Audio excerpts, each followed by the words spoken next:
بسم اللہ الرحمن الرحیم۔ ناظرین اکرام السلام علیکم۔ حضرت داعیہ کلبی رضی اللہ تعالیٰ عنہ نہایت ہی خوبصورت تھے۔ تفسیر نگار لکھتے ہیں کہ آپ رضی اللہ تعالیٰ عنہ کا حسن اس قدر تھا کہ عرب کی عورتیں دروازوں کے پیچھے کھڑے ہو کر یعنی چھپ کر حضرت داعیہ کلبی رضی اللہ تعالیٰ عنہ کو دیکھا کرتی تھی، لیکن اس وقت آپ ایمان نہیں لائے تھے۔ ایک دن رسول اللہ صلی اللہ علیہ وسلم کی نظر حضرت داعیہ کلبی پر پڑی۔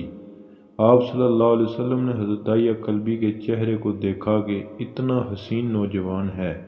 آپ نے رات کو اللہ تعالیٰ کی بارگاہ میں دعا مانگی، اتنا خوبصورت نوجوان بنایا ہے، اس کے دل میں اسلام کی محبت ڈال دے، اسے مسلمان کر دے، اتنے حسین نوجوان کو جہنم سے بچا لے۔ رات کو آپ نے دعا فرمائی۔ صبح حضرت داعیہ کلبی رضی اللہ تعالیٰ عنہ آپ صلی اللہ علیہ وسلم کی خدمت میں حاضر ہو گئے۔ حضرت داعیہ کلبی رضی اللہ تعالیٰ عنہ کہنے لگے، اے اللہ کے رسول، بتائیے آپ صلی اللہ علیہ وسلم کیا احکام لے کر آئے ہیں؟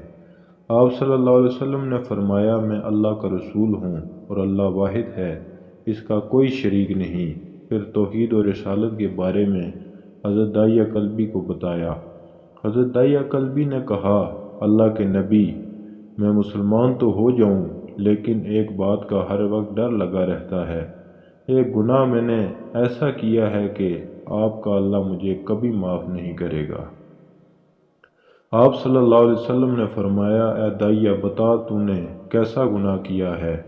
تو حضرت داعیہ کلبی نے کہا، یا رسول اللہ صلی اللہ علیہ وسلم، میں اپنے قبیلے کا سربراہ ہوں اور ہمارے ہاں بیٹیوں کی پیدائش پر انہیں زندہ دفن کیا جاتا ہے۔ میں کیونکہ قبیلے کا سردار ہوں اس لیے میں نے 70 گھروں کی بیٹیوں کو زندہ دفن کیا ہے۔ آپ کا رب مجھے کبھی نہیں بخشے گا۔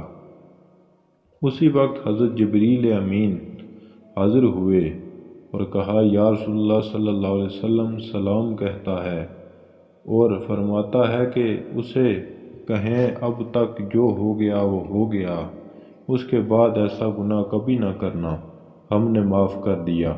حضرت داعیہ آپ کی زبان سے یہ بات سن کر رونے لگے۔ آپ صلی اللہ علیہ وسلم نے فرمایا، داعیہ اب کیا ہوا ہے، کیوں روتے ہو؟ حضرت داعیہ کلبی کہنے لگے، یا رسول اللہ، میرا ایک گناہ اور بھی ہے جسے آپ کا رب کبھی معاف نہیں کرے گا۔ آپ صلی اللہ علیہ وسلم نے فرمایا، داعیہ کیسا گناہ بتاؤ؟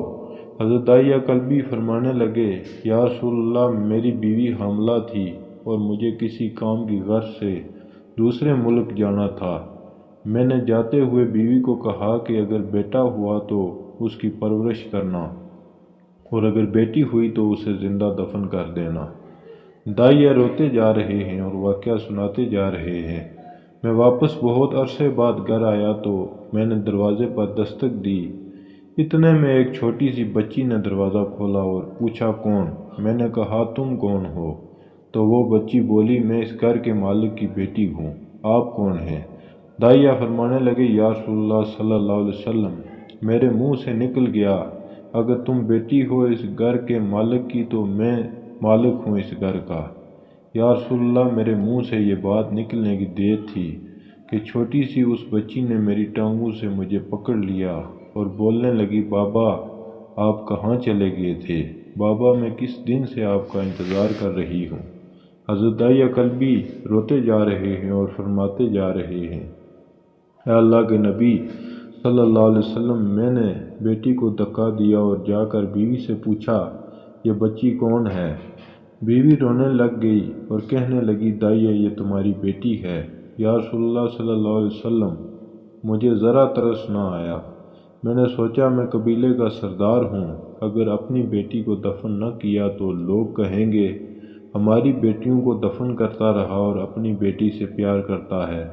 حضرت داعیہ کی آنکھوں سے اشک زار و قطار نکلنے لگے۔ یا رسول اللہ، وہ بچی بہت خوبصورت، بہت حسین تھی، میرا دل کر رہا تھا اسے سینے سے لگا لوں۔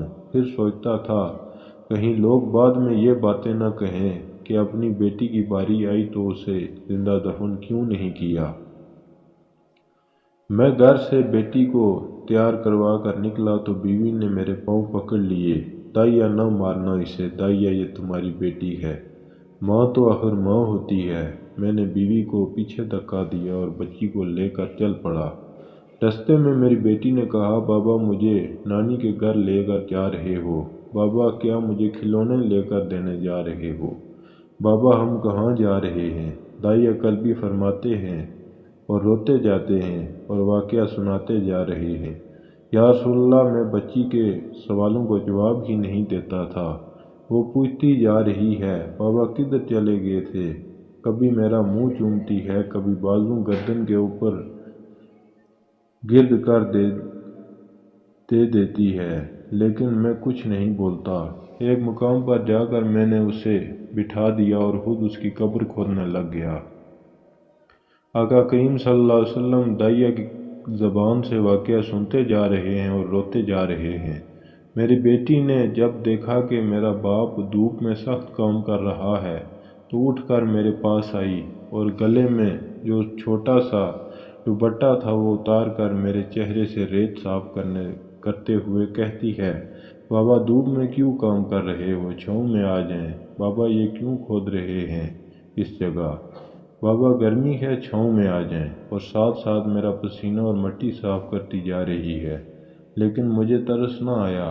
آخر جب قبر کھود لی تو میری بیٹی پاس آئی، میں نے دھکا دے دیا، وہ قبر میں گر گئی اور میں ریت ڈالنے لگ گیا۔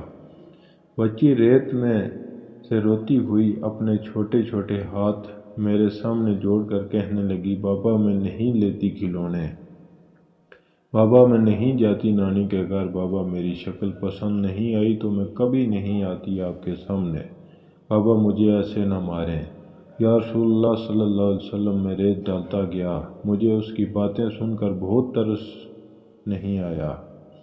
میری بیٹی پر جب مٹی مکمل ہو گئی اور اس کا سر رہ گیا تو میری بیٹی نے میری طرف سے توجہ ختم کی اور بولی، اے میرے مالک، میں نے سنا ہے تیرا ایک نبی آئے گا جو بیٹیوں کو عزت دے گا، جو بیٹیوں کی عزت بچائے گا۔